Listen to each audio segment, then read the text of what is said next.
दोस्तों जय माता की हमने एक वीडियो डाल ली है शारदा मैया की, तो आप लोग देखना जरूर। पसंद आए तो लाइक करना, कमेंट करना, शेयर करना। और जो मनुष्य अपने कार्य सिद्धि के लिए मासूम जीवों की बलि चढ़ाएगा वह मेरी कृपा से हमेशा हमेशा के लिए वंचित रह जाएगा और अपने जीवन में घोर कष्ट पाएगा। आल्हा, अब तो खुश हो ना? हाँ माँ, मैं बहुत खुश हूँ। आल्हा, मन में और कोई बात हो तो कहो। माँ, आपने मुझे अमर किया और मेरे ही बेटे की बलि लेना स्वीकार कर लिया। इसका क्या रहस्य है माँ?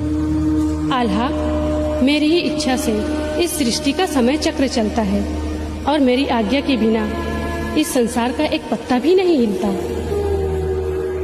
लेकिन इंदल की बलि लेने का रहस्य अभी खोलना उचित नहीं। इसके लिए समय का इंतजार करो। जो आज्ञा माँ।